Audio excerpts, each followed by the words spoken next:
नमस्कार प्रिय विद्यार्थियों, आप सभी का स्वागत है आपके अपने यूट्यूब चैनल को करिकुलर मास्टर में। आज की वीडियो के माध्यम से हम लोग चर्चा करेंगे मानव मूल्य एवं पर्यावरण अध्ययन के बारे में।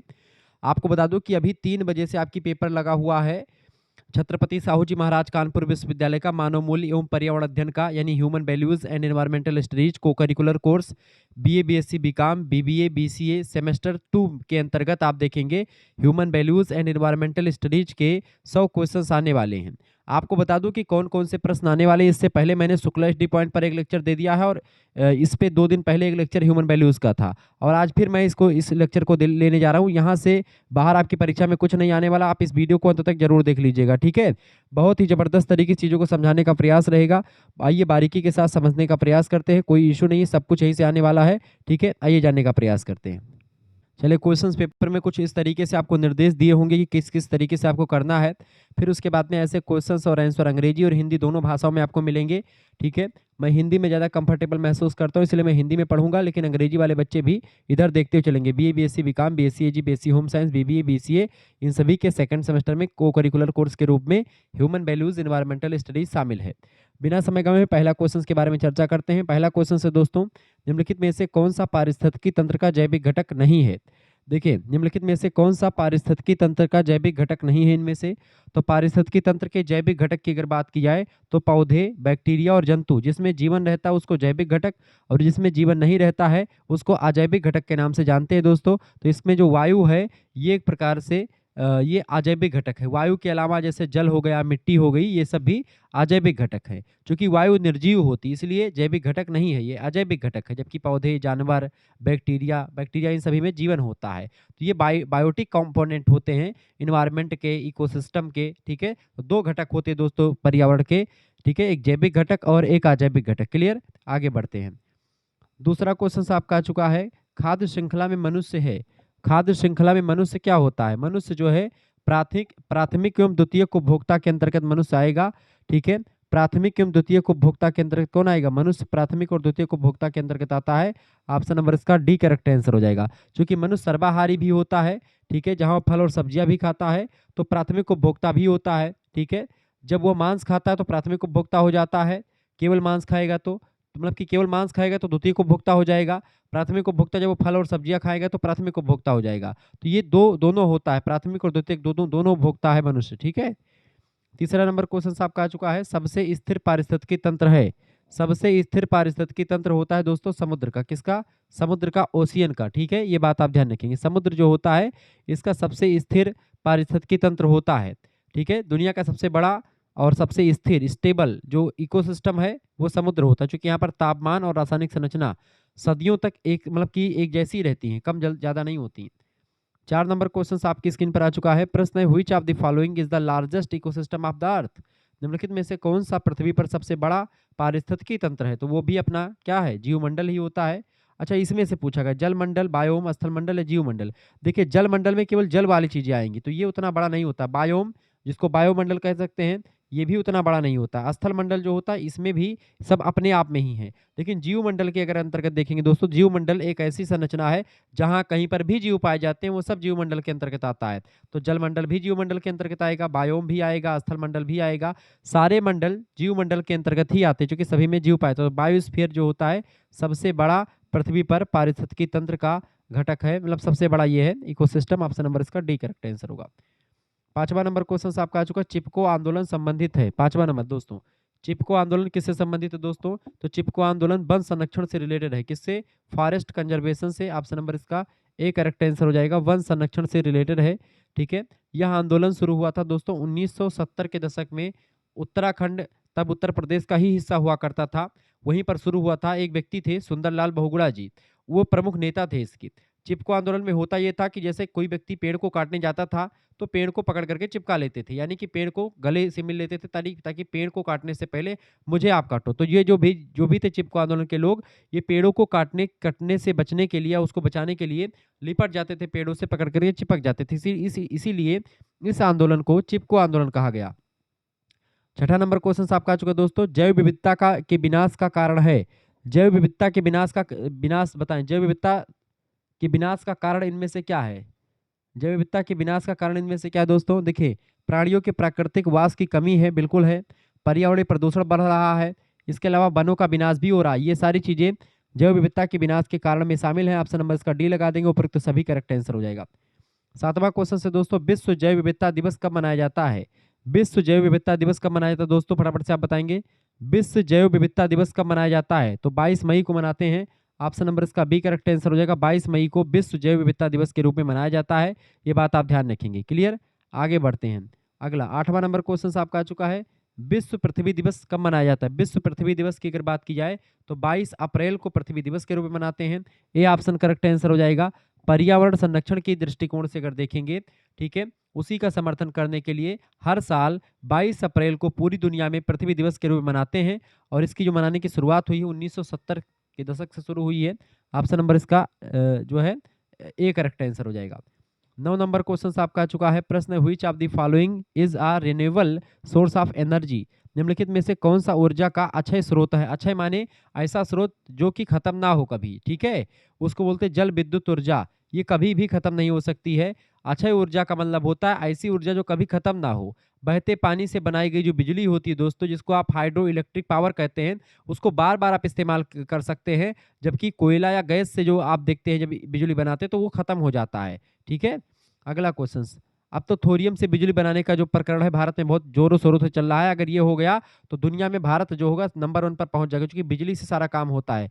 अगर बिजली पर हमने आत्मनिर्भरता हासिल कर ली तो फिर आप कहीं से कुछ आपको लेने की जरूरत भी नहीं पड़ेगी, सब कुछ यहीं पर आ जाएगा। निम्नलिखित में से कौन सी एक महत्वपूर्ण ग्रीन हाउस गैस है? इनमें से ग्रीन हाउस गैस सबसे महत्वपूर्ण है कार्बन डाइऑक्साइड, CO2 जिसको आप कहते हैं दोस्तों। क्या? CO2 वातावरण में गर्मी को रोकने वाली सबसे महत्वपूर्ण गैस है। मानवीय गतिविधियों जैसे कि ईंधन जलाने से, ठीक है, इसकी वजह से कार्बन डाइऑक्साइड बढ़ती है और मनुष्य के जो सांस होती है वहाँ से जो निकलती है गैस वो भी CO2 ही निकलती है। ग्लोबल वार्मिंग के लिए सबसे बड़ी गैस है, सबसे जिम्मेदार गैस क्लोरो मतलब कि ये कार्बन डाइऑक्साइड होती है। हालांकि क्लोरोफ्लोरोकार्बन भी सबसे इंपॉर्टेंट होती है वातावरण के, लेकिन ये O2 ये मतलब O3 ओजोन लेयर जो गैस, ओजोन लेयर जो है जो समताप मंडल में है, उस लेयर को खत्म करने के लिए जरूरत होती है क्लोरोफ्लोरोकार्बन की, जिसको आप क्या बोलते हैं? CFC बोलते हैं। CFC गैस दोस्तों ये फ्रिज से, AC से निकलती है और ये ओजोन लेयर को नुकसान पहुंचाती है। ओजोन लेयर है क्या? समताप मंडल में एक परत है, ठीक है, एक सोख्ता टाइप की परत है जो कि सूर्य की जो बेकार किरणें होती हैं जिनको हम अल्ट्रा वायलेट रेज कहते हैं, यानी कि पराबैंगनी किरणें कहते हैं, उन किरणों को ये सोख लेता है। कौन? Ozone layer. और हमारे तक यानी पृथ्वी तक अच्छी किरणों को ही भेजता है। इससे क्या होता है दोस्तों? अच्छी किरणें जब वो भेजता है तो इससे होता ये है कि चीज़ें जो होती हैं वैसी नहीं होती जैसी ऊपर होती, यानी कि ऊपर अगर आप वो किरणें अगर यहाँ तक पहुँच जाए तो बड़ा नुकसान होगा। पृथ्वी पर स्किन कैंसर, चमड़ी कैंसर जो होता है, चमड़े का कैंसर, चर्म रोग तमाम प्रकार के मनुष्य में हो जाएंगे और मनुष्य जीवित रहना मुश्किल हो जाएगा मनुष्यों का। इसीलिए ओजोन लेयर हमारे लिए बहुत जरूरी है, एक जीवन रक्षक के रूप में, एक छाता के रूप में काम करती है। जैसे छाता बारिश से रक्षा करता है, ऐसे ही पराबैंगनी किरणों से ओजोन लेयर रक्षा करती है। उस ओजोन लेयर में छिद्र हो रहा है अंटार्कटिका महाद्वीप के ऊपर, ठीक है, किस गैस की वजह से? CFC गैस की वजह से। चूंकि जो हम ये फ्रिज चलाते हैं, AC चलाते हैं, बढ़िया मौज मस्ती से काट करके एक रूम में सोते हैं, ये हमारे भविष्य की पीढ़ी बर्बाद कर देगा, ठीक है। तो CFC गैस वो है दोस्तों। दुनिया की सबसे ज्यादा गर्म गैस, वातावरण को गर्म करने वाली गैस कार्बन डाइऑक्साइड है। ओजोन लेयर को नुकसान पहुंचाने वाली सबसे इंपॉर्टेंट गैस कौन सी है? क्लोरोफ्लोरोकार्बन यानी CFC है, ठीक है। अगर पूछे वातावरण को सबसे ज्यादा प्रदूषित करने वाली गैस कौन सी है, तो CO है, यानी कार्बन मोनोऑक्साइड, ठीक है। तीनों गैसों के बारे में मैंने आपको बता दिया। 11 नंबर क्वेश्चन आप देखेंगे दोस्तों, प्रश्न है व्यावसायिक सामाजिक उत्तरदायित्व के घटक हैं components of corporate social responsibility, CSR जिसको आप कहते हैं। CSR का फुल फॉर्म पूछा आता है तो व्यावसायिक सामाजिक उत्तरदायित्व तो होता है इसका फुल फॉर्म। CSR का फुल फॉर्म क्या होता है? कारपोरेट सोशल रिस्पांसिबिलिटी, ध्यान रखेंगे CSR इसी को कहते हैं। इसकी अगर बात की जाए तो इसका उत्तरदायित्व के जो घटक हैं कर्मचारी और ग्राहक और पर्यावरण समाज सभी को सेटिस्फेक्शन। ऑप्शन नंबर इसका C करेक्ट आंसर हो जाएगा। को करिकुलर मास्टर हमारा नया चैनल है, इस चैनल को सब्सक्राइब कर लीजिएगा दोस्तों। बाकी शुक्ला डी पॉइंट पर भी बहुत सारी वीडियोस आपको मिल जाएंगे। 12 नंबर क्वेश्चन से विश्व ओजोन दिवस मनाया जाता है। विश्व ओजोन दिवस किस दिन मनाते हैं दोस्तों?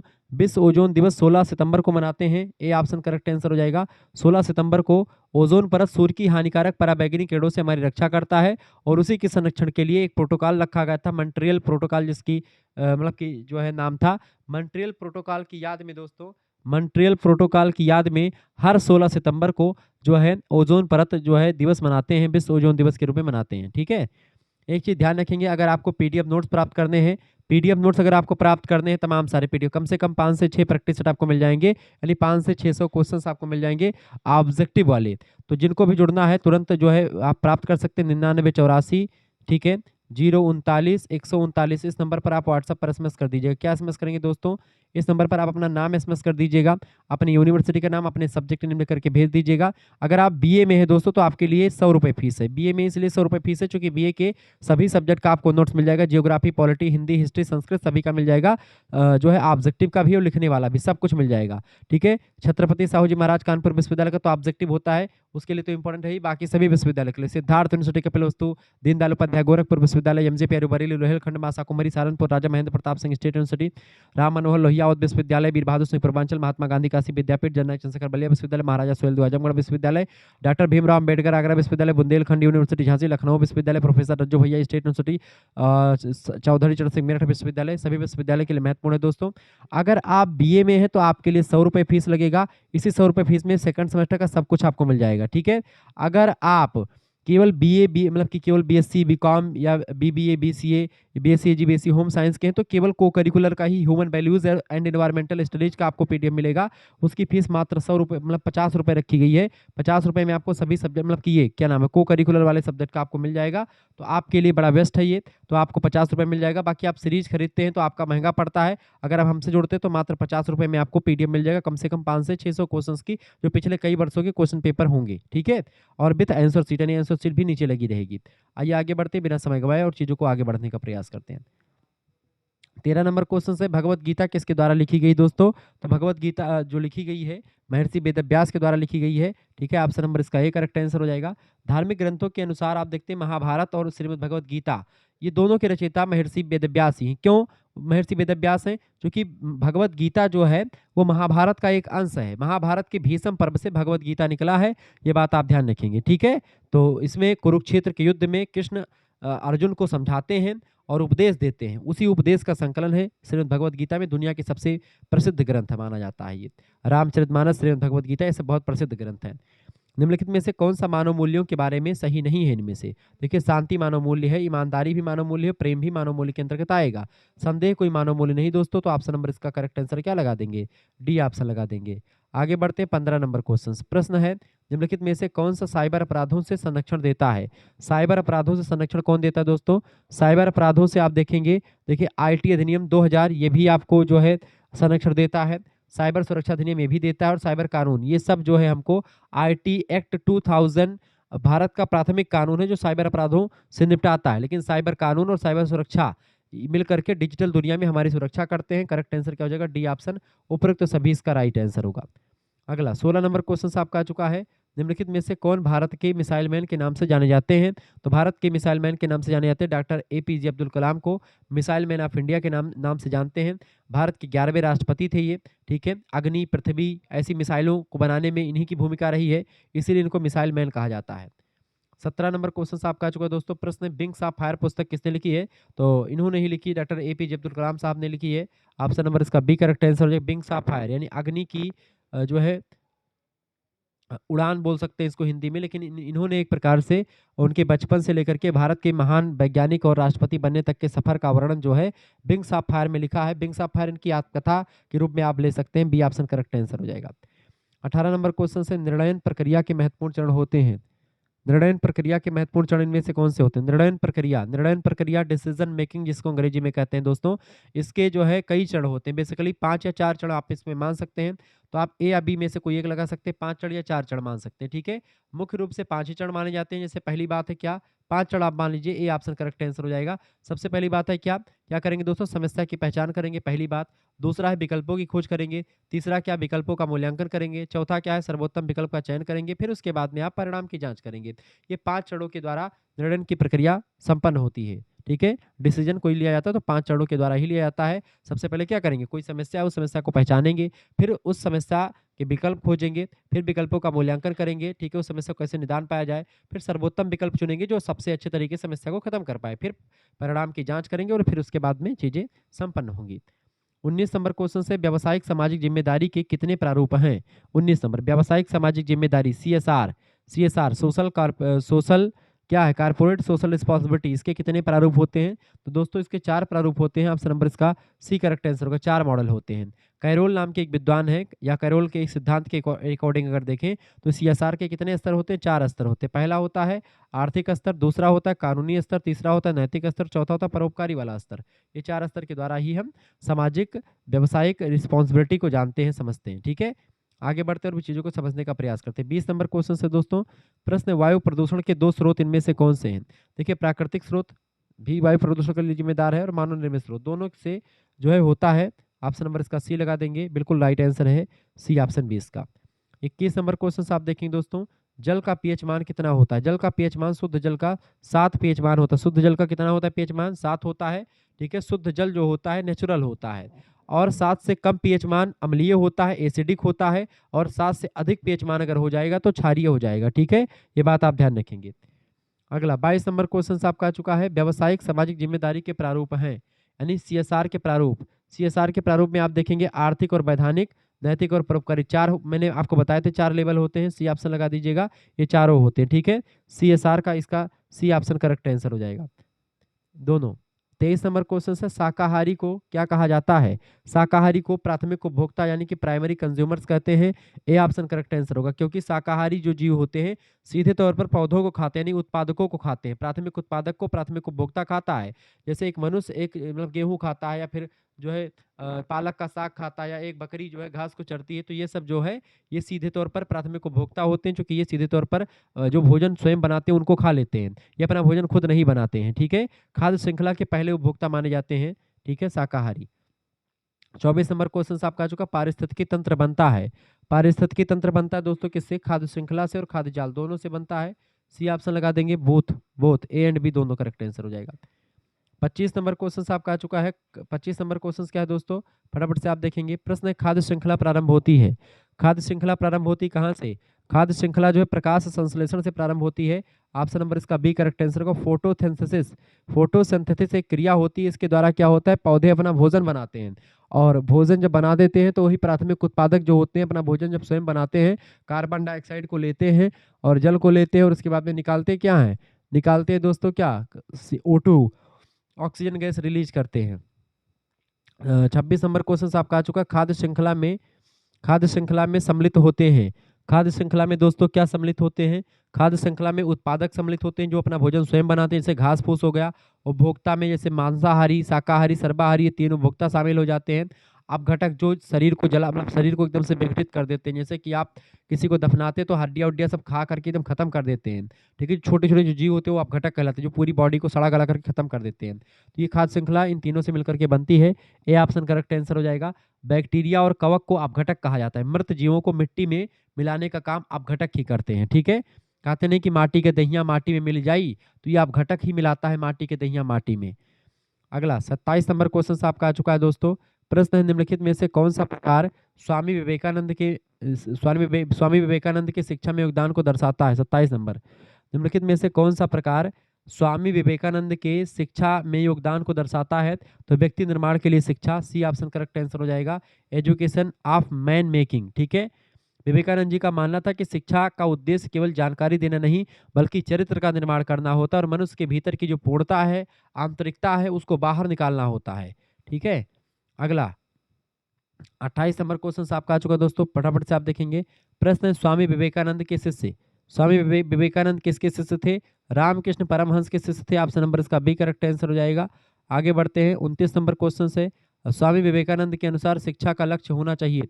स्वामी विवेकानंद जी कहते हैं शिक्षा का लक्ष्य कैसा होना चाहिए? शिक्षा का लक्ष्य दोस्तों जीवन का निर्माण करे, life building, man making and character making. व्यक्ति निर्माण, चरित्र निर्माण और जीवन निर्माण के लिए शिक्षा दी जानी चाहिए। डी ऑप्शन लगा देंगे, ऊपर के सभी इसका करेक्ट आंसर होगा। 30 नंबर क्वेश्चन आपका, जन समूह की शिक्षा की अवधारणा किसकी है? जन समूह की शिक्षा की अवधारणा भी विवेकानंद साहब ने ही दी है, स्वामी विवेकानंद जी ने दी है। उन्होंने कहा कि जब तक भारत के आम लोगों यानी जन समूह को शिक्षित नहीं किया जाएगा, देश का उद्धार संभव नहीं है। ये बात आप ध्यान रखेंगे। 31 नंबर क्वेश्चन आपके स्क्रीन पर आ चुका, फटाफट से आप देखेंगे।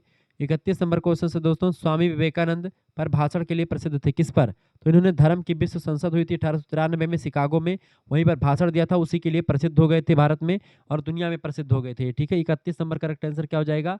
इसका 31 नंबर का ए ऑप्शन करेक्ट आंसर हो जाएगा। अमेरिका में भाषण दिया शिकागो शहर में। विश्व धर्म महासभा थी, विश्व के कई देशों के धर्म के लोग वहाँ पर मौजूद थे। उन्होंने वहाँ पर जब सबसे पहले भाषण शुरू किया तो क्या कहा था, मेरे अमेरिकी भाइयों और बहनों। इसी संबोधन ने भारत के अध्यात्म का डंका पूरी दुनिया में बजा दिया और पूरी दुनिया वहाँ पर ताली ठोकने लगी थी खड़ी होकर के। 32 नंबर क्वेश्चन आपका आ चुका है, रामकृष्ण मिशन किसने बनाया था? रामकृष्ण मिशन किसने बनाया? रामकृष्ण मिशन की स्थापना विवेकानंद साहब ने ही करी थी अपने गुरु जी के नाम पर, ठीक है। विवेकानंद जी की गुरु जी का नाम था रामकृष्ण परमहंस। उन्हीं की याद में उन्होंने आत्मनो मोक्षार्थम जगत हिताय चा, यानी अपनी मुक्ति और जगत के कल्याण के उद्देश्य से 1 मई 1897 को इस मिशन की शुरुआत करी थी, रामकृष्ण मिशन की। 33 नंबर क्वेश्चन आपका आ चुका है, यूनाइटेड किंगडम में रिश्वतखोरी अधिनियम कब लागू हुआ? यूनाइटेड किंगडम में यानी जो है ब्रिटेन में, ठीक है, यूके में रिश्वतखोरी अधिनियम जो लागू हुआ था, ब्रेबरी एक्ट, वो लागू हुआ था 2010 में। यूके ब्रेबरी एक्ट 2010 के नाम से मशहूर है, ये 2010 में लागू हुआ था। सी ऑप्शन करेक्ट आंसर होगा। 34 नंबर क्वेश्चन से, भारत में भ्रष्टाचार निवारण अधिनियम पारित हुआ था। भारत में भ्रष्टाचार निवारण अधिनियम प्रिवेंशन ऑफ करप्शन एक्ट पारित हुआ था 1988 में। ऑप्शन नंबर इसका ए करेक्ट आंसर हो जाएगा, 1988 में पारित हुआ था।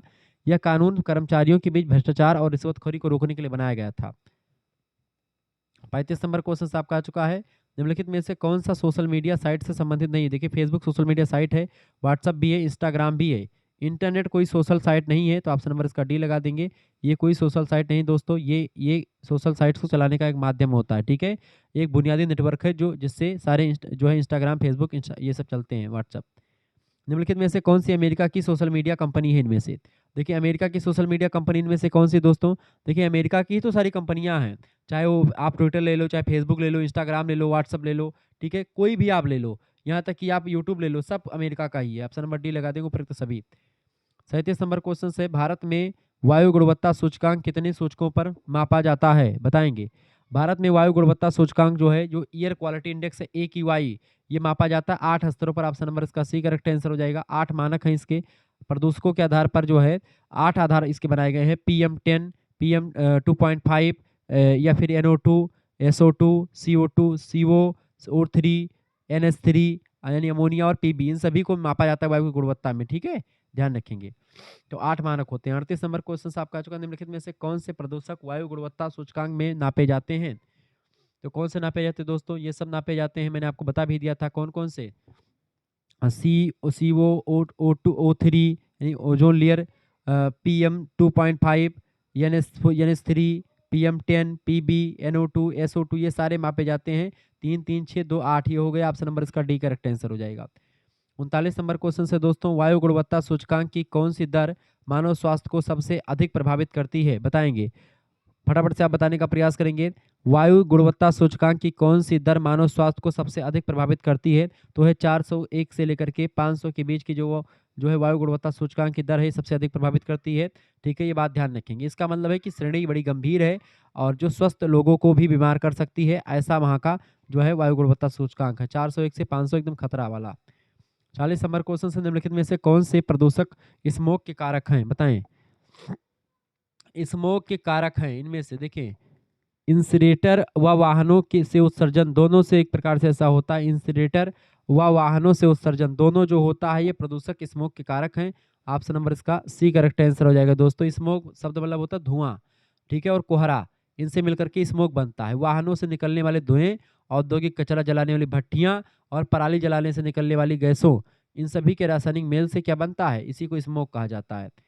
41 नंबर क्वेश्चन है, निम्नलिखित में से कौन सा कारक ताजमहल के पीलेपन के लिए जिम्मेदार है? तो ताजमहल के पीलेपन के लिए जिम्मेदार कौन सा दोस्तों? Sulphur dioxide. सल्फर डाइऑक्साइड जो है ताजमहल पीला हो रहा है, ये इसकी वजह सल्फर डाइऑक्साइड है, क्योंकि मथुरा रिफाइनरी और आसपास के उद्योगों से निकलने वाली जो सल्फर डाइऑक्साइड गैस है, जब हवा में नमी में मिल जाती है तो वह सल्फ्यूरिक एसिड का निर्माण कर लेती है, H2SO4 बन जाता है। अच्छा, इसी से जब बारिश होती है तो इससे क्या होता है, H2SO4 की बारिश होती है, यानी एसिड रेन जिसको कहते हैं, अम्ल वर्षा जिसको कहते हैं। इससे क्या होता है, जब बारिश होती है तो अम्ल वर्षा होती है, इससे क्या होता है, जो सफ़ेद संगमरमर था वो अब पीला हो रहा है, ठीक है, ये बात आप ध्यान रखेंगे। तो इसका SO2 का कारण है। 42 नंबर क्वेश्चन से, बढ़े हुए वायु प्रदूषण के परिणाम, बढ़े हुए वायु प्रदूषण की वजह से क्या होगा? मृदा अपरदन बढ़ेगा, वैश्विक उष्णता बढ़ेगी, श्वसन संबंधी समस्याएं भी होंगी, ये सारी चीजें होंगी। डी ऑप्शन लगा देंगे, उपयुक्त सभी करेक्ट आंसर है। 43 नंबर क्वेश्चन से पारिस्थितिकी पिरामिड के प्रकार हैं। पारिस्थितिकी पिरामिड के प्रकार इनमें से कौन से दोस्तों? पारिस्थितिकी पिरामिड के प्रकार इनमें से कौन से हो जाएंगे? देखिए, संख्या का पिरामिड बिल्कुल, बायोमास का पिरामिड और ऊर्जा का पिरामिड, ये सब जो है पारिस्थितिकी पिरामिड के प्रकार हैं। ऑप्शन नंबर इसका सी लगा देंगे। बोथ ए एंड बी दोनों राइट आंसर हो जाएंगे। 44 नंबर क्वेश्चन आपका आ चुका है दोस्तों, फटाफट से आप देखेंगे। 44 नंबर क्वेश्चन है, निम्नलिखित में से कौन सा पारिस्थितिकी तंत्र में उत्पादक के रूप में जाना जाता है? 44 नंबर, फटाफट से आप बताएंगे। पारिस्थितिकी तंत्र में उत्पादक के रूप में किसे जाना जाता है? तो हरे पौधों को जाना जाता है। ऑप्शन नंबर इसका ए करेक्ट आंसर हो जाएगा। ठीक है, हरे पौधे चूंकि प्राथमिक उत्पादक इसलिए चूंकि अपना भोजन का निर्माण स्वयं करते हैं, सूर्य के प्रकाश से अपने भोजन को बनाते हैं। 45 नंबर क्वेश्चन है, मेढक व मकड़ी पारिस्थितिकी तंत्र के किस स्तर से संबंधित हैं? तो मेढक और मकड़ी जो है लेवल 3 से रिलेटेड है। स्तर 3, ऑप्शन नंबर इसका बी करेक्ट आंसर हो जाएगा। स्तर 1 पर पौधे होते हैं, स्तर 2 पर शाकाहारी होते हैं जो पौधों को खाते हैं, स्तर 3 पर मांसाहारी होते हैं जो शाकाहारियों को खाते हैं। देखिए, चूंकि मेढक जो होता है दोस्तों, मेढक और मकड़ी कीड़ों को खाते हैं, इसलिए वो तृतीय स्तर में आ जाएंगे। देखिए, घास को कौन खाता है? घास को कीड़े खाते हैं, तो घास प्राथमिक स्तर पर उत्पादक हो गया। प्रथम स्तर पर क्या होगा? घास हो गया। द्वितीय स्तर पर कौन हो जाएगा? कीड़े मकोड़े हो जाएंगे, जो कि किसको खाएंगे? कीड़े मकोड़े खाएंगे। किसको? कीड़े मकोड़े घास को खाएंगे। अब कीड़े मकोड़े कौन खाता है? मकड़ी खाती हैं, मेढक खाते हैं, तो ये सब तृतीयक उपभोक्ता के अंतर्गत आ जाएंगे। ठीक है, तृतीयक स्तर पर आ जाएंगे या द्वितीयक उपभोक्ता भी इनको कह सकते हैं। 46 नंबर क्वेश्चन से, पारिस्थितिकी पिरामिड का प्रथम चरण संबंधित है। पारिस्थितिकी पिरामिड का प्रथम चरण दोस्तों पेड़ और घास पौधों से रिलेटेड है। ऑप्शन नंबर इसका ए करेक्ट आंसर हो जाएगा। अगला 47 नंबर क्वेश्चन आपका आ चुका दोस्तों, प्रश्न है, खाद्य पिरामिड का आधार है। खाद्य पिरामिड का आधार इनमें से क्या होता है? चौड़ा होता है। ऑप्शन नंबर इसका बी करेक्ट आंसर हो जाएगा। एक स्वस्थ पारिस्थितिकी तंत्र में पौधे जो होते हैं उनकी संख्या ज़्यादा ही होती है, ऊर्जा सबसे अधिक होती है पौधों में ही, इसलिए पिरामिड का निचला हिस्सा सबसे चौड़ा होता है। जब भी पिरामिड बनता है, ऊर्जा का पिरामिड या किसी का पिरामिड आप देखते हैं, खाद्य श्रृंखला का पिरामिड, आप देखिए पौधे जो होते हैं यहाँ पर होते हैं, पौधे बहुत ज़्यादा होते हैं, फिर पौधों को खाने वाले उससे कम होते हैं, फिर उनको खाने वाले उससे कम होते हैं, फिर जो सबको खाता है वो कम होता है। जैसे शेर की संख्या कम है, शेर को किसको खाएगा? शेर मनुष्य को खाएगा, तो मनुष्य की संख्या उससे कम। फिर इसमें आके यहाँ पर क्या आ जाएगा? गाय बकरी भैंस ये सब आ जाएंगी। या मान लेते हैं कि यहाँ पर क्या है? यहाँ पर दोस्तों है घास फूस है, घास फूस को कीड़े मकोड़े खाते हैं, कीड़े मकोड़े को मेढक खाता है, मेढक को सांप खाता है, तो सांपों की संख्या कम होगी, मेढक की संख्या सांपों से ज़्यादा होगी। मेढक से कीड़े मकोड़ों की संख्या कीड़े मकोड़ों की ज़्यादा होगी, कीड़े मकोड़ों से घास फूस ज़्यादा होगी। ये सिस्टम ध्यान रखेंगे। अगला 48 नंबर क्वेश्चन से, बिल एवं मेलिंडा गेट्स फाउंडेशन फंड देता है। बिल गेट्स और मेलिंडा गेट्स पति पत्नी हैं ये। बिल और मेलिंडा गेट्स फाउंडेशन फंड्स देता है वैश्विक स्वास्थ्य एवं विकास कार्यक्रमों के लिए, ये फंड देता है। ऑप्शन नंबर इसका ए करेक्ट आंसर होगा। दुनिया के सबसे बड़े निजी दान संगठनों में से एक माना जाता है ये। इसकी स्थापना 2000 ईस्वी में हुई थी। मुख्य रूप से गरीबी मिटाने, स्वास्थ्य सेवाओं में सुधार और विकासशील देशों के लिए शिक्षा के लिए काम करता है, ये बात आप ध्यान रखेंगे। 49 नंबर क्वेश्चन से, समाज संबंधों का जाल है, यह व्याख्या किसने की थी? समाज सामाजिक संबंधों का जाल है, मैकाइबर का कथन था। डी ऑप्शन इसका करेक्ट आंसर हो जाएगा। ठीक है, अगला क्वेश्चन 50 नंबर प्रश्न है, कुपोषण किस वजह से होता है? कुपोषण जो है दोस्तों अधिक खाने से भी होता है, पोषण की कमी से भी, असंतुलित खाने से भी होता है। तीनों करेक्ट आंसर हो जाएगा डी ऑप्शन। ठीक है, इन सभी की वजह से कुपोषण हो सकता है। 50 नंबर क्वेश्चन 51 नंबर प्रश्न है, निम्नलिखित में से कौन सा सही मिलान है? सही मिलान में से कौन सा दोस्तों? फटाफट से आप बताने का प्रयास करेंगे। 51 नंबर, देखिए श्रेणी 1 जो है मानव शरीर विच्छेद अपशिष्ट, बिल्कुल मानव शरीर अपशिष्ट जो होता है ये सही है। ठीक है, श्रेणी 1 में। श्रेणी 6 से 7 में ठोस अपशिष्ट आते हैं क्या? सही से ही पूछा गया ना, सही का मिलान कीजिए। तो पहला सही, ये वाला गलत हो जाएगा। पहला सही और चौथा मतलब कि तीसरा भी। 8 तरल पदार्थ, ये गलत है। श्रेणी 2 तरल अपशिष्ट बिल्कुल ठीक है, यानी कि पहला और चौथा सही है, बाकी सब गलत है। देखिए श्रेणी 6 और 7 आमतौर पर ठोस अपशिष्ट से जुड़ी हुई हैं। ठीक है, श्रेणी 6 और 7 किससे जुड़ी हुई है दोस्तों? ठोस अपशिष्ट से जुड़ी हुई हैं। लेकिन मिलान विकल्पों के अनुसार सी सबसे सटीक यहाँ पर बैठेगा आपका। ठीक है, अगर देखेंगे इसमें से तो अगर 1, 3 और 4 कर दिया जाए, 1, 2 और 4, 1, 2, 4 बैठेगा क्या? 1, 2, 4 है नहीं, यानी यहाँ पर पहला और चौथा ये करेक्ट आंसर होगा। पहला और चौथा, सी ऑप्शन लगा दीजिएगा इसका। ठीक है, आगे बढ़ते हैं।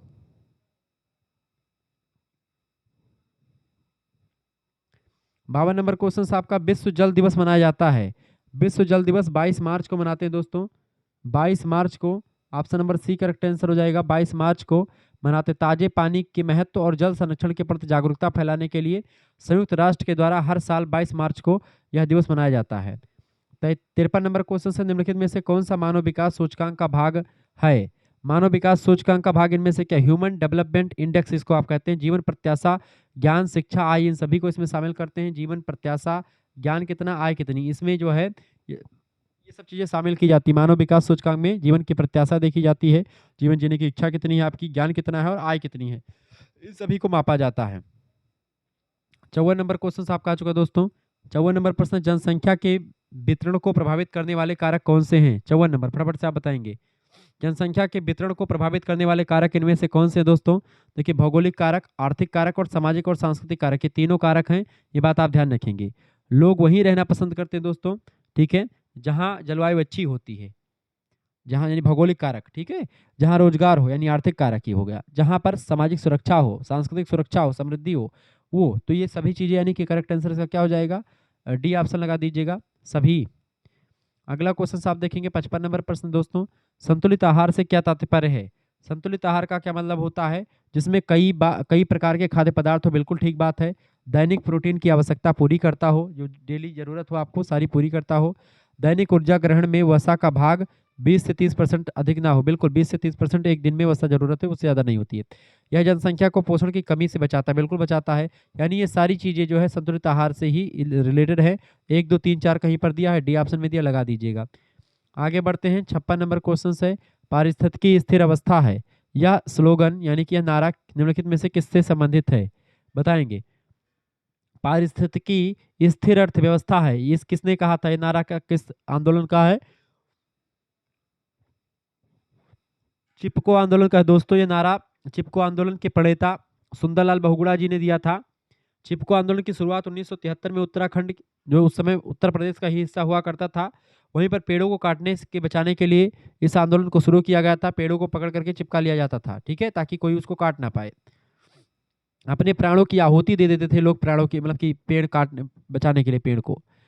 अगला क्वेश्चन, संयुक्त राष्ट्र संघ दिवस मनाया जाता है। संयुक्त राष्ट्र संघ, यूएन डे जिसको आप कह सकते हैं, संयुक्त राष्ट्र संघ दिवस 24 अक्टूबर को मनाते हैं।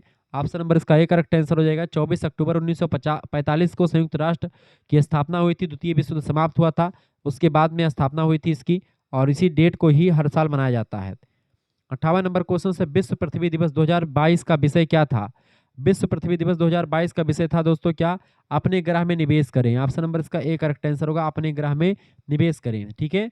2022 की थीम सरकारों और नागरिकों के को पृथ्वी के भविष्य के लिए निवेश करने के लिए प्रेरित करने के लिए रखी गई थी। हर साल 22 अप्रैल को मनाया जाता है ये पृथ्वी दिवस के रूप में। 59 नंबर क्वेश्चन है, पृथ्वी समिट का आयोजन किया गया था।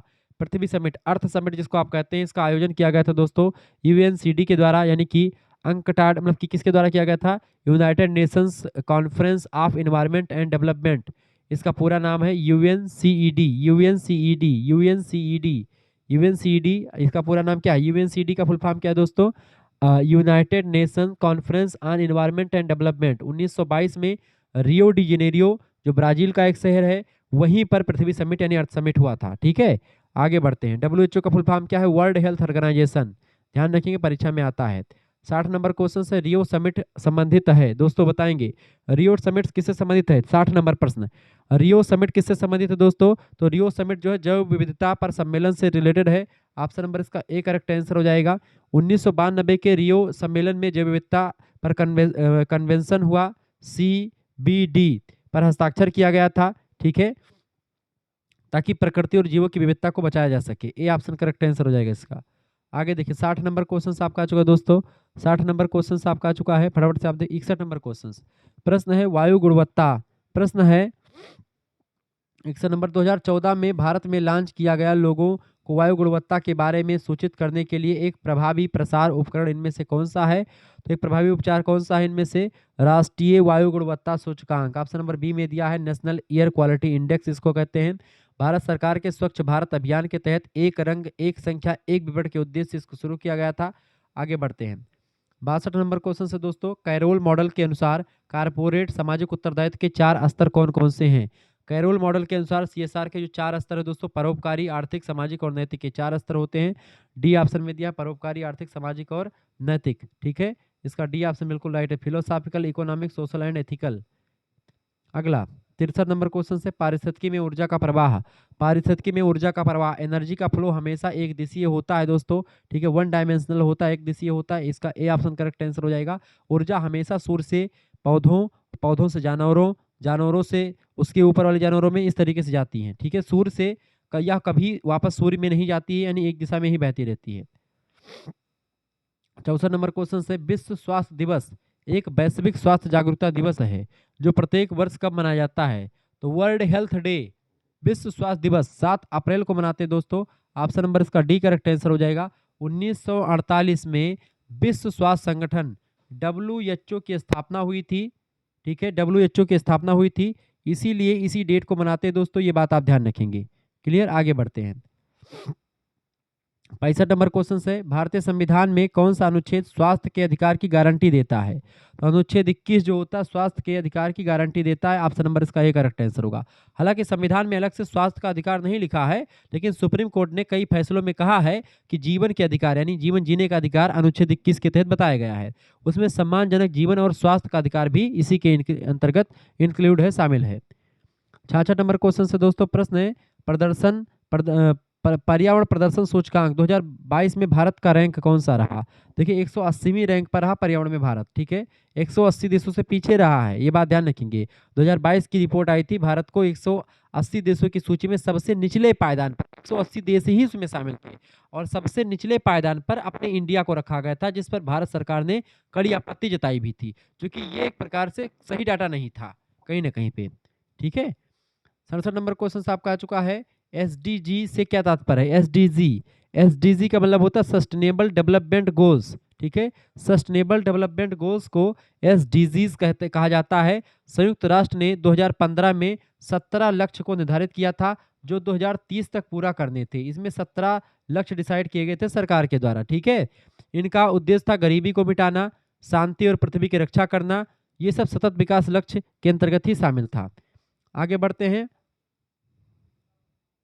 68 नंबर क्वेश्चन आपका आ चुका दोस्तों, फटाफट से आप देखने का प्रयास करेंगे, फटाफट से देखिएगा, वीडियो को लाइक कर दीजिएगा, चैनल पर अगर नए हैं तो प्लीज चैनल को सब्सक्राइब कर दीजिएगा, क्योंकि इसी प्रकार से इन्फॉर्मेटिव वीडियो मैं लगातार आपके लिए लाता रहता हूं। 68 नंबर क्वेश्चन है हाल ही में 7वां भारतीय जल सप्ताह मनाया गया है। हाल ही में 7वां भारतीय जल सप्ताह मनाया गया है 1 से 7 नवंबर 2022 के बीच में। ऑप्शन नंबर इसका बी करेक्ट आंसर हो जाएगा, ठीक है। भारत सरकार का जल शक्ति मंत्रालय जल संसाधनों के प्रति जागरूकता बढ़ाने के लिए इसे आयोजित करता है। 2022 के इस संस्करण का उद्घाटन राष्ट्रपति द्रौपदी मुर्मू ने ग्रेटर नोएडा में किया था, ये बात आप ध्यान रखेंगे। आगे बढ़ते हैं अगला क्वेश्चन।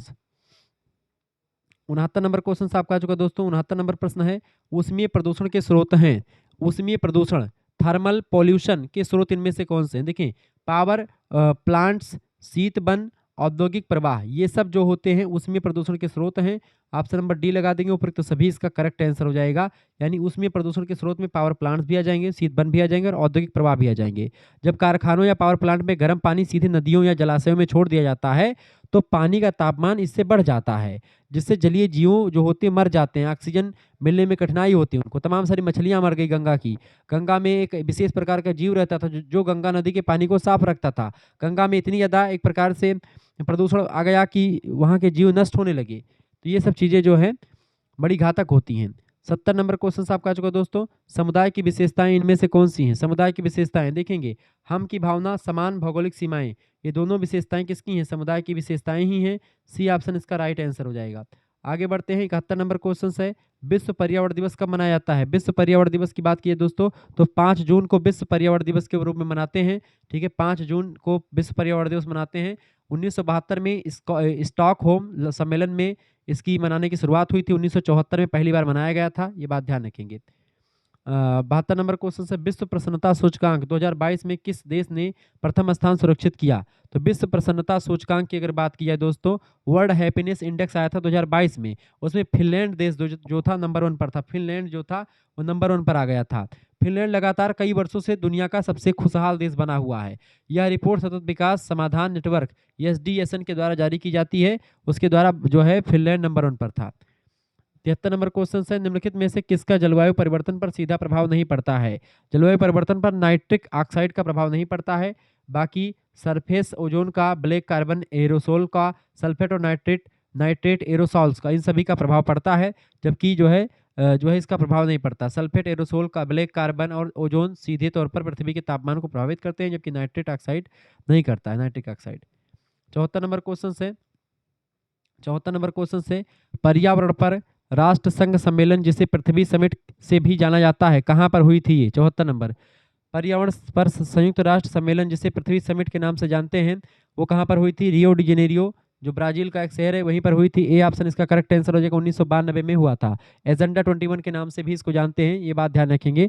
सस्टेनेबल डेवलपमेंट यानी सतत विकास पर जोर दिया गया था इस समिट के द्वारा। अगला 75 नंबर क्वेश्चन से आपका आ चुका है, सामान्य वर्षा जल की अम्लता किस कारण होती है? 75 नंबर, सामान्य वर्षा जल की अम्लता किस वजह से होती है दोस्तों? तो CO2 की यानी कार्बन डाइऑक्साइड की वजह से होती है। इसका ए ऑप्शन करेक्ट आंसर हो जाएगा। ठीक है, जब हवा में मौजूद CO2 वर्षा के जल के साथ घुलती है तो वह कार्बोनिक एसिड बनाती है, जिससे शुद्ध वर्षा का जल भी हल्का यानी अम्लीय pH मान जो होता है उसका 5.6 से कम हो जाता है। ऑप्शन नंबर इसका ए करेक्ट आंसर होगा। 76 नंबर क्वेश्चन से, विश्व शांति सूचकांक 2022 में भारत की रैंक क्या है? 76 विश्व शांति सूचकांक ग्लोबल प्राइस इंडेक्स में भारत की जो सूचकांक जो है रैंक है 135वीं रैंक है। ऑप्शन नंबर इसका ए करेक्ट आंसर हो जाएगा। यह सूचकांक institute for economic and peace के द्वारा जारी किया जाता है। इसमें आइसलैंड दुनिया का सबसे शांतिप्रिय शांतिपूर्ण देश है, लेकिन भारत 135वीं नंबर पर है दोस्तों। 77 नंबर क्वेश्चन से आपका आ चुका, किस शहर ने स्वच्छता सर्वेक्षण सूचकांक 2022 में सर्वोच्च स्थान प्राप्त किया है? किसने किया है? इंदौर ने किया है। ऑप्शन नंबर इसका बी करेक्ट आंसर हो जाएगा। इंदौर मध्य प्रदेश का शहर है, लगातार कई वर्षों से भारत का सबसे स्वच्छ शहर बना हुआ इंदौर। ठीक है, 78 नंबर क्वेश्चन से आपका आ चुका है, जनसंख्या के अध्ययन को कहा जाता है? जनसंख्या के अध्ययन को जननांकिकी डेमोग्राफी कहा जाता है। जननांकिकी ऑप्शन नंबर इसका बी करेक्ट आंसर हो जाएगा। इसके अंतर्गत जनसंख्या के आकार, संरचना, वितरण, जन्म दर, मृत्यु दर, इन सभी का वैज्ञानिक अध्ययन किया जाता है। आगे बढ़ते हैं अगला क्वेश्चन। अगला प्रश्न है आपका 79 नंबर, पर्यावरण स्वच्छता में शामिल है। पर्यावरण स्वच्छता में क्या शामिल है दोस्तों? पर्यावरण की स्वच्छता में मानव अपशिष्ट का निपटान करना, अपशिष्ट माने कूड़ा कबाड़, जल आपूर्ति का और आवास, ये सब पर्यावरण की स्वच्छता में शामिल है। डी ऑप्शन लगा देंगे ऊपर, तो सभी करेक्ट आंसर होगा। 80 नंबर क्वेश्चन से, जल प्रदूषण की मापन की मुख्य इकाई। 80 नंबर, जल प्रदूषण की मापन की मुख्य इकाई दोस्तों जैविक ऑक्सीजन मांग, जिसको आप BOD कहते हैं, बायोलॉजिकल ऑक्सीजन डिमांड जिसको आप कहते हैं। पानी में प्रदूषण बढ़ने पर उसमें ऑक्सीजन की मात्रा कम हो जाती है, जिससे BOD यानी कि बायोलॉजिकल ऑक्सीजन डिमांड यह बताता है कि कार्बनिक पदार्थों को सड़ने के लिए बैक्टीरिया को कितनी ऑक्सीजन की जरूरत होती है। करेक्ट आंसर 80 का क्या हो जाएगा? ए ऑप्शन, जैविक ऑक्सीजन मांग, biological oxygen demand. 81 number question से आपका आ चुका दोस्तों, प्रश्न है गुलाबी क्रांति संबंधित है। गुलाबी क्रांति किससे संबंधित है? पिंक रेवोल्यूशन मांस प्रौद्योगिकी और प्याज उत्पादन से रिलेटेड है। ऑप्शन नंबर इसका बी करेक्ट आंसर हो जाएगा। भारत में दुर्गेश पटेल को गुलाबी क्रांति का जनक कहा जाता है। हरित क्रांति के जनक स्वामीनाथन को कहा जाता है। विश्व स्तर पर नॉर्मन बोरलॉग को कहते हैं। ठीक है, मुख्य रूप से प्याज और झींगा मछली मांस के उत्पादन से जुड़ी हुई क्रांति थी गुलाबी क्रांति। 82 नंबर क्वेश्चन से आपका आ चुका है, निम्नलिखित में से कौन सा जल जनित इनमें से रोग है? बताएं, जल जनित रोग इनमें से कौन सा है? जल जनित रोग कौन सा दोस्तों? फटाफट से आप बताने का प्रयास करेंगे। टाइफाइड जो होता है वाटर से होता है। टाइफाइड जो है जल जनित रोग होता है। अगर आप गंदा पानी, गंदा भोजन खाते, दूषित भोजन खाते हैं तो उससे आपको हो जाता है। जबकि मलेरिया मच्छर के काटने से होता है। तपेदिक जो होता है हवा के जरिए फैलता है। क्लियर, आगे बढ़ते हैं। अगला क्वेश्चन 83 नंबर प्रश्न आपके स्क्रीन पर आ चुका है, फटाफट से आप देखें। प्रश्न है, निम्नलिखित में से कौन सा जैव घुलनशील प्रदूषक है? जैव घुलनशील प्रदूषक होता है अपशिष्ट, ऑप्शन यानी कि सीबेज। ऑप्शन नंबर इसका करेक्ट आंसर हो जाएगा ए ऑप्शन। ठीक है, कूड़ा कबाड़ जिसको आप कहते हैं। ठीक है, जबकि प्लास्टिक, एस्बेस्टस हजारों साल तक नहीं नष्ट होते हैं, पॉलीथीन वगैरह खत्म ही नहीं होते हैं। 84 नंबर क्वेश्चन से मॉन्ट्रियल प्रोटोकॉल संबंधित है। मॉन्ट्रियल प्रोटोकॉल जो है ये ओजोन परत के जो क्षरण है उसको रोकने से संबंधित है, ये बात आप ध्यान रखेंगे। मॉन्ट्रियल प्रोटोकॉल ओजोन परत के क्षय को रोकने से रिलेटेड है। ऑप्शन नंबर इसका ए करेक्ट आंसर हो जाएगा। ठीक है, 1987 में हुआ एक अंतर्राष्ट्रीय समझौता जिसका उद्देश्य उन पदार्थों यानी कि CFC के उत्पादन को कम करना है जो ओजोन परत को नुकसान पहुंचाते हैं। 85 नंबर क्वेश्चन आपका आ चुका है, SDG 11 संबंधित है। ये SDG 11 किससे संबंधित दोस्तों? ये सतत शहर और समुदाय से रिलेटेड है। सतत शहर और समुदाय, ए ऑप्शन करेक्ट आंसर हो जाएगा। सस्टेनेबल सिटी एंड कम्युनिटी संयुक्त राष्ट्र के 17 लक्ष्यों में से ये भी शामिल है। 11वां लक्ष्य यही है। ठीक है, 86 नंबर क्वेश्चन आपका आ चुका है, पर्यावरण संरक्षण अधिनियम लागू हुआ था। पर्यावरण संरक्षण अधिनियम 1986 में लागू हुआ है। ऑप्शन नंबर इसका ए करेक्ट आंसर हो जाएगा। 1984 में दोस्तों भोपाल गैस त्रासदी हुई थी, उसकी वजह से केंद्र सरकार को पर्यावरण की रक्षा और सुधार के लिए ये नियम बनाने की सख्त आवश्यकता थी, इसीलिए 1986 में 2 साल के बाद में बनाया गया था नियम। 87 नंबर क्वेश्चन आपका आ चुका है। निम्नलिखित में से कौन सतत विकास लक्ष्य साफ जल एवं स्वच्छता से रिलेटेड है? कौन सा एसडीजी साफ जल एवं स्वच्छता से संबंधित है? तो ये एसडीजी 6 ये संबंधित है, SDG 6 D option correct answer हो जाएगा। यानी जो सस्टेनेबल डेवलपमेंट गोल्स 6 नंबर वाला है ये। 88 नंबर क्वेश्चन से पर्यावरण एक संयुक्त अवस्था है। पर्यावरण एक संयुक्त अवस्था है दोस्तों किसकी? पर्यावरण जैविक कारकों की, अजैविक कारकों की और प्राकृतिक भूगोल संबंधी कारकों की, सभी की। ऑप्शन नंबर इसका डी लगा देंगे उपयुक्त तो सभी। 89 नंबर क्वेश्चन से सतत विकास के लिए क्या आवश्यक है? जैव विविधता का संरक्षण आवश्यक है, प्रदूषण नियंत्रण और बचाव आवश्यक है, गरीबी कम करना भी आवश्यक है। सतत विकास के लिए, सस्टेनेबल डेवलपमेंट के लिए सभी आवश्यक है, डी ऑप्शन लगा दीजिएगा। अगला 90 नंबर क्वेश्चन आपकी स्क्रीन पर आ चुका, फटाफट से आप देखेंगे। 90 नंबर क्वेश्चन से निम्नलिखित में से कौन सा सुमेलित है? इनमें से कौन सा सुमेलित है दोस्तों? एसडीजी 13 जलवायु क्रिया, बिल्कुल राइट आंसर हो जाएगा सी ऑप्शन। जलवायु क्रिया से रिलेटेड है ये, ऑप्शन नंबर इसका सी करेक्ट आंसर हो जाएगा। एसडीजी 1 गरीबी हटाओ से रिलेटेड है। एसडीजी 3 स्वास्थ्य से रिलेटेड है, गुड हेल्थ से, ठीक है। इसमें से करेक्ट आंसर क्या हो जाएगा? सी ऑप्शन इसका बिल्कुल राइट आंसर हो जाएगा। एसडीजी 13 जो है जलवायु क्रिया से रिलेटेड है। 91 नंबर क्वेश्चन से पृथ्वी सम्मेलन हुआ था किस सन में? 1992 में हुआ था, जून के महीने में, जून 1992, बी ऑप्शन में दिया, बिल्कुल करेक्ट आंसर हो जाएगा। ब्राजील के रियो डी जेनेरियो शहर में हुआ था, 3 से 14 जून तक ये समिट चली थी 1992 में। अगला क्वेश्चन 92 नंबर क्वेश्चन है, वायु में सबसे अधिक परसेंटेज किस गैस का होता है? तो वायु में सबसे अधिक परसेंटेज होता है नाइट्रोजन गैस का। नाइट्रोजन गैस दोस्तों कितनी होती है? 78% नाइट्रोजन गैस वायु में होती है। ऑक्सीजन 21 यानी 21% होती है। बाकी में 1% में बाकी में आप देखते हैं, बाकी में आर्गन CO2 ये सारी गैसें 1% में आ जाती हैं, ठीक है। आगे बढ़ते हैं। 93 नंबर क्वेश्चन है, निम्नलिखित में से कौन सा पेड़ों का कार्य नहीं है? इनमें से पेड़ों का कार्य क्या नहीं है? देखिए वायु प्रदूषण पेड़ नहीं करते हैं, तो ये उसका कार्य नहीं है, ठीक है। कार्बन डाइऑक्साइड का अवशोषण पेड़ करते हैं, बिल्कुल करते हैं। सौर का अवशोषण भी करते हैं और ऑक्सीजन मुक्त भी करते हैं, ऑक्सीजन को रिलीज करते हैं, ऑक्सीजन को देते हैं हमको, ठीक है। वायु प्रदूषण पेड़ नहीं करते, तो इसलिए सी ऑप्शन करेक्ट आंसर होगा। 94 नंबर क्वेश्चन आप देखेंगे दोस्तों, फटाफट से आप देखेंगे।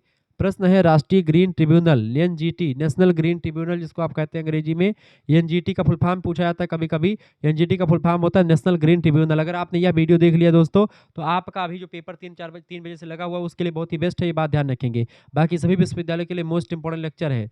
राष्ट्रीय ग्रीन ट्रिब्यूनल कब सक्रिय हुआ था? ये दोस्तों कब सक्रिय हुआ? 2010 में अक्टूबर के महीने में सक्रिय हुआ था, ये ऑप्शन करेक्ट आंसर हो जाएगा। इसकी स्थापना कब हुई थी? 18 अक्टूबर को हुई थी। 18 ओसीटी यानी 18 अक्टूबर को स्थापना होती है। 2010 में ही, 2010 में स्थापना होती है 18 अक्टूबर को। और जो है अक्टूबर में स्थापना हो जाती है, लेकिन नवंबर में अपना इसने कार्यकाल जो है शुरू कर दिया था दोस्तों, ये बात आप ध्यान रखेंगे।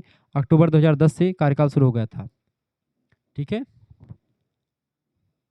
अक्टूबर से शुरू हो गया था। 95 नंबर क्वेश्चन है, हरित विकास के लेखक कौन है? ग्रीन डेवलपमेंट के लेखक कौन है? WM Adams. ये एक प्रकार से इस पुस्तक को लिखे हैं WM एडम्स ने। किस पुस्तक को लिखा दोस्तों? पर्यावरण संरक्षण और विकास के बीच संबंधों पर विस्तार से चर्चा इस पुस्तक के माध्यम से करी गई, हरित विकास के माध्यम से। 96 नंबर क्वेश्चन आपकी स्क्रीन पर आ चुका है। Who has proposed the concept of ecosystem, पारिस्थितिकी तंत्र की अवधारणा किसने दी है? पारिस्थितिकी तंत्र, इकोसिस्टम की अवधारणा एजी टांसले ने दी है, ठीक है। इकोसिस्टम शब्द का प्रयोग सबसे पहले इन्होंने ही किया था 1935 में। किसने?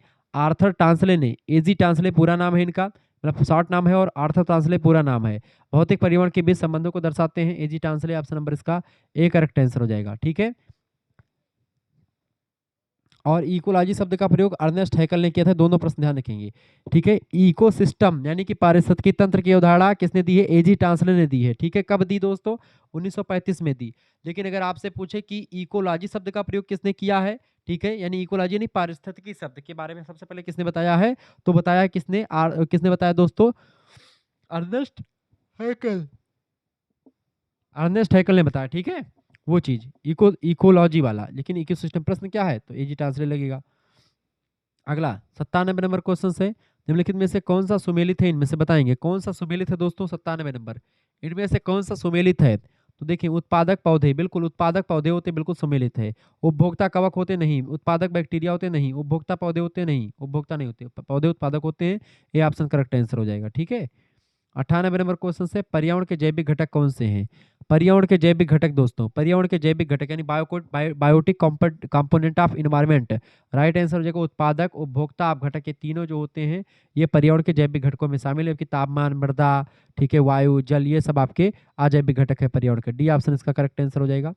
99 नंबर क्वेश्चन आपका आ चुका है, पारिस्थितिकी किसके मध्य संबंध का अध्ययन करती है? पारिस्थितिकी दोस्तों यानी इकोलॉजी जो है प्राणी और पर्यावरण यानी कि ऑर्गेनिज्म एंड एनवायरनमेंट, ठीक है, ऑर्गेनिज्म एंड एनवायरनमेंट के बीच अध्ययन करता है, इसके बीच संबंधों का अध्ययन करता है पारिस्थितिकी यानी इकोलॉजी नाम का सब्जेक्ट, जिसका प्रयोग किसने किया था? अर्नेस्ट हैगल ने किया था सबसे पहले। 100 नंबर क्वेश्चन आपका आ चुका है, 100 नंबर प्रश्न last question, forest conservation act was passed in, one संरक्षण अधिनियम पारित हुआ था कब? वन संरक्षण अधिनियम पारित हुआ था दोस्तों कब? 1980 में पारित हुआ था। बी ऑप्शन करेक्ट आंसर हो जाएगा। 1980 में वन संरक्षण अधिनियम पारित हुआ था, ये बात आप ध्यान रखेंगे। वनों की कटाई रोकने और वन भूमि के गैर वन उपयोग को नियंत्रित करने के लिए भारत सरकार ने यह कानून 25 अक्टूबर 1980 को लागू किया था, ये बात आप ध्यान रखेंगे। आपने इन चीज़ों को समझ लिया। बाकी ये आंसर की भी दी गई है, आंसर की भी आप देख लीजिएगा, पूरा आंसर की इसमें लिखा हुआ है। ये आंसर की के साथ आपको पीडीएफ मिल जाएगा। हमारा दूसरा चैनल है शुक्ला एडी पॉइंट, उसको सब्सक्राइब कर लीजिएगा। को करिकुलर मास्टर ये नया चैनल है आपका, जिस पर आप ये वीडियो देख रहे हैं, इस चैनल को भी सब्सक्राइब कर लीजिएगा। बी करिकर आपका भी दूसरा चैनल, इसको भी सब्सक्राइब कर लीजिएगा। आपके लिए बड़ा बेस्ट तरीके से मैंने आपको चीज़ों को समझा दिया है। मिलते हैं फिर नेक्स्ट वीडियो में, तब तक के लिए जय हिंद जय भारत। उससे पहले एक बात ध्यान रखिएगा कि अगर आपको जो है पीडीएफ नोट्स तमाम सारे प्राप्त करने हैं, ठीक है, विथ आंसर शीट 9984, आपको सीरीज नहीं खरीदनी पड़ेगी। 9984 039 139 पर आप एसएमएस कर दीजिएगा, ठीक है। केवल ह्यूमन वैल्यूज एनवायरमेंटल स्टडीज के लिए फीस 50 रुपये रखी गई है। अगर आपको सभी सब्जेक्ट का चाहिए तो 100 रुपये फीस में आपको वैसे बीए के सभी सब्जेक्ट मिलेंगे। बाकी जो BSc BCom, BSc AG, BSc home science, BBA, BCA के वो 50 रुपये फीस जमा करके, जैसे आप एसएमएस करेंगे व्हाट्सएप पर अपना नाम, इंस्टाग्राम, सब्जेक्ट नेम बता दीजिए, गुरुजी हम बीएससी में हैं, हमको केवल इसी का चाहिए, तो आपके लिए 50 रुपये फीस रखी गई है।